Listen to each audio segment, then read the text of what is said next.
O movimento pentecostal é uma seita? No vídeo de hoje, um estudo bíblico publicado há quase 80 anos no jornal Mensageiro da Paz, em junho de 1946. O povo que não conhece a sua história está condenado a repeti-la. Análise histórica e crítica sobre o pentecostalismo universal. Se inscreva, curta e compartilhe. Há muitos homens que não querem nada com o movimento pentecostal porque pensam que é um movimento sectário, do qual é melhor ficar afastado e ficar na boa, velha e autorizada denominação que não influa tanto sobre o sentimento. Mas o que é uma seita? É um movimento religioso que especialmente acentua uma parte especial da mensagem da Bíblia para os homens, enquanto as outras partes ficam sem razão, postas de lado. E o movimento pentecostal faz isso? Temos que responder de modo nenhum. Em primeiro lugar, liga uma grande importância à mensagem acerca do pecado, da graça, de Cristo crucificado e morto por nós todos. O alvo do movimento pentecostal é pecadores salvos. Pecadores entre as crianças, entre os jovens, entre os adultos e entre os velhos. Por causa disso, tem muitas testemunhas da salvação, desde os mais novos até os mais velhos. E chamarás o seu nome Jesus, porque ele salvará o seu povo dos seus pecados. Assim disse um anjo numa visão a José, antes do nascimento de Jesus, e estas palavras cumpriram-se enquanto Jesus andava na terra. Todos que vieram ter com ele, com fé, receberão o perdão dos pecados e a paz. Mas não devemos esquecer que a mensagem do anjo acerca dele também tem uma outra face, a saber, que todo Israel, composto das 12 tribos, há de um dia ocupar o seu lugar como o povo de Deus, salvo por ele da escravidão do pecado, para a liberdade da glória dos filhos de Deus. Pela sua morte redentora e a vitoriosa ressurreição e ascensão, esmagou o poder de Satanás. Oh, que Senhor maravilhoso Ele é! O ponto central de todo o testemunho de todos os irmãos pentecostais. Um rasgo que temos em comum com todos os verdadeiros cristãos de todas as confissões em todo o mundo. Quando Jesus andava aqui na terra, teve muito cuidado que os discípulos fossem armados para aquele tempo, quando ele não estivesse mais com eles visivelmente. Disse-lhes, São João, capítulos 15, 16 e 17, que quando ele tivesse voltado para o céu e estivesse à destra do Pai, enviaria o Consolador, o Espírito Santo ou o poder do céu. E quando eles o tivessem recebido, ficariam idôneos para ir por todo o mundo como suas testemunhas vitoriosas. Atos capítulo 1.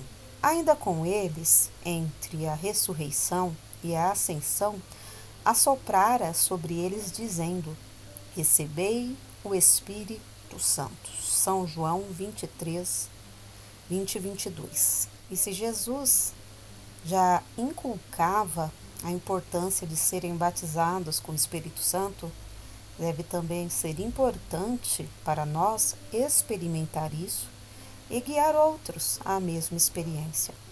Muitos de nós que estamos agora neste movimento pentecostal temos experimentado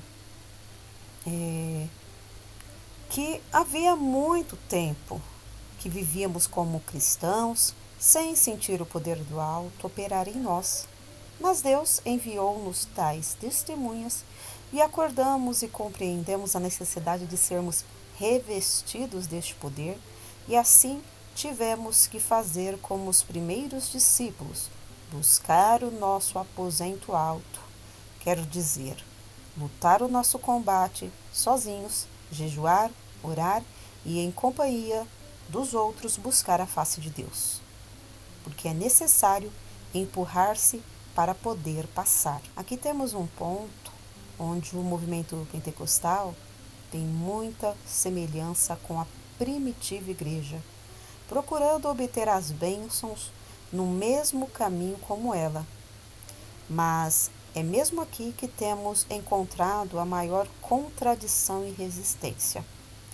Aqui temos, entre aspas, a heresia pentecostal e o sectarismo, que faz o movimento deturpado por muitos. Porque as igrejas, em geral, são muito unidas em esquecer e desprezar o poder do alto. Em muitas, ensinam que o poder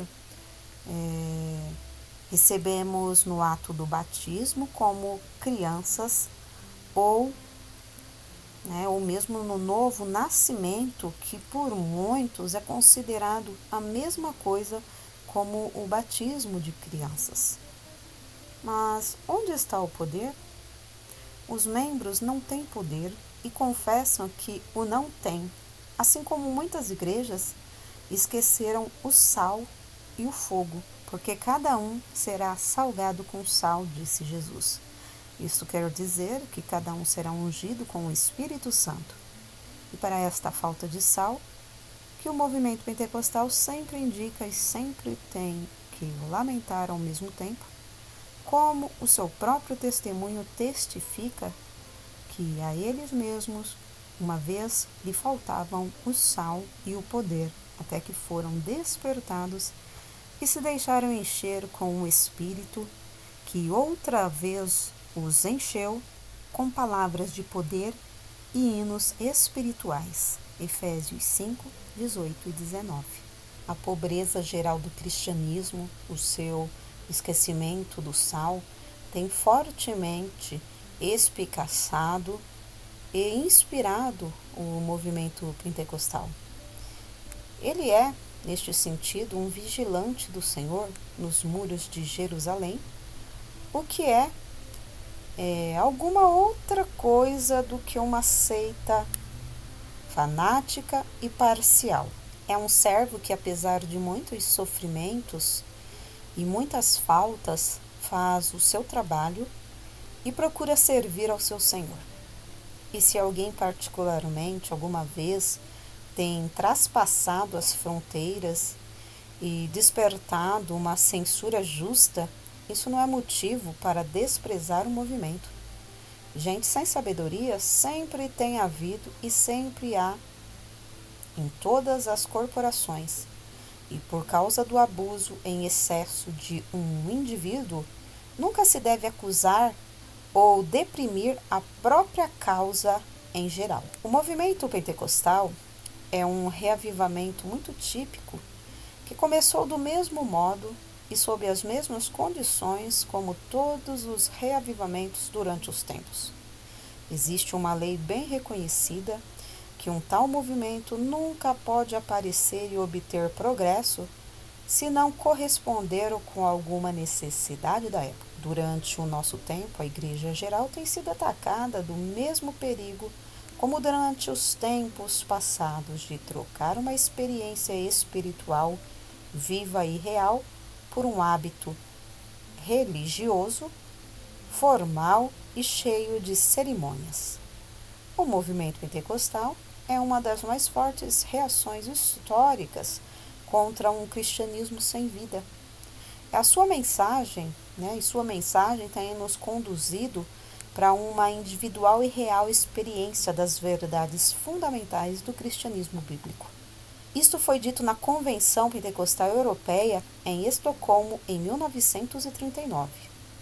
É uma verdade e ela tem o seu fundamento nisto só, que o Espírito Santo não tem sido negado nem por palavras, nem por atos, mas recebido e anunciado como Jesus disse. Mas vós sereis batizados com o Espírito Santo, Atos 1 e 5. Onde o Espírito Santo cai, acontece como está escrito em Marcos 16, versículos 17 e 18. E estes sinais seguirão aos que creem. Em meu nome expulsarão os demônios e porão as mãos sobre os enfermos e os curarão. Expulsar demônios e a cura dos doentes pertence ao Evangelho, que infelizmente nem todas as igrejas creem e praticam. O pensamento de Jesus era que os seus discípulos, durante todos os tempos, fizessem as mesmas obras que ele fez, ao mesmo tempo, como é bem claro que Mateus, Marcos e Lucas todos compreenderam que não somente Jesus, mas também os apóstolos e outros discípulos curassem os doentes. Isso pertence também aos sinais que os haviam de seguir e que ainda hoje confirma a pregação do Evangelho quando é anunciado no poder do Espírito Santo. E é cometer um enorme erro cognominar o movimento pentecostal de uma seita quando ele afirma que há cura divina e saúde a receber pela fé no nome de Jesus e por meio dos métodos que Jesus indicou: confissão dos pecados, oração, unção com azeite e imposição de mãos. Marcos 16, Tiago 5. Aconteceu como Jesus dissera: estes sinais seguirão aos que crerem. Os sinais seguiram aos apóstolos durante toda a vida deles e os sinais acompanharam a igreja viva durante os séculos. Deus nunca limitou a sua infinita graça, mas foi e é a sua igreja mesma que assim faz, porque quando a palavra não é unida com a fé, não pode ser cumprida. A incredulidade alastrou-se, a ousadia acabou entre a maioria, até que acreditava mais no poder da doença do que no poder de Deus. Mas durante todo o tempo, Deus tem tido uma multidão que se exercitavam na plena fé nas promessas de Deus e, consequentemente, durante as tentações da vida, guardaram a fé e na cura divina. E ainda hoje, há um povo que faz oração pelos doentes e experimentam que Deus confirma a palavra com os sinais que a seguem. E isto indica que o movimento pentecostal é uma seita? Então, que mais é que eles têm sobre a oração? Sim, esta coisa grande e incompreensível que breve acontecerá, que ele que subiu para o céu voltará como aqueles homens de vestes brancas, disseram aos apóstolos quando eles viram a ascensão do Salvador. Esse Jesus que dentre vós foi recebido em cima do céu, há de vir, assim como para o céu o viste. Voltará, mas não como redentor e carregador do pecado, mas como imperador e rei.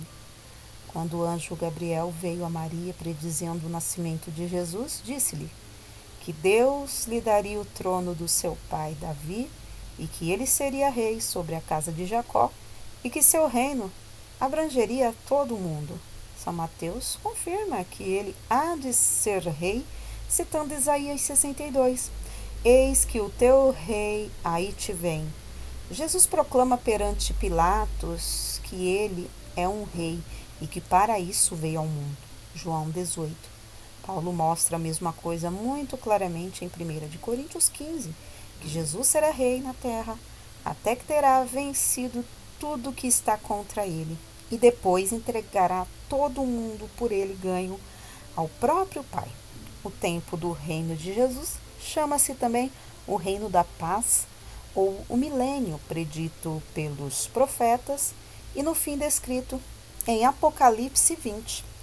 Depois disso, não se pode dizer que a pregação pentecostal é parcial ou sectária. Alguns têm definido a palavra seita como derivada do setor que em geometria, plano, significa parte do círculo compreendida entre dois raios e o arco. A palavra seita vem do latim sectum e quer dizer alguma coisa cortada. Segundo isto, uma seita cristã seria alguma coisa cortada da videira, quer dizer alguma coisa que Jesus mesmo cortou. Nesse caso, seita é uma palavra terrível para usar contra os concristãos. Seria então o movimento pentecostal alguma coisa amputada? Este reavivamento que anuncia Jesus como crucificado, morto, ressuscitado e ascendido, como que dá o Espírito Santo, como o grande misericordioso médico e como o Rei Todo-Poderoso que virá para fazer tudo bem e restaurar tudo o que o diabo destruiu durante os séculos, que ele foi príncipe deste mundo? Não.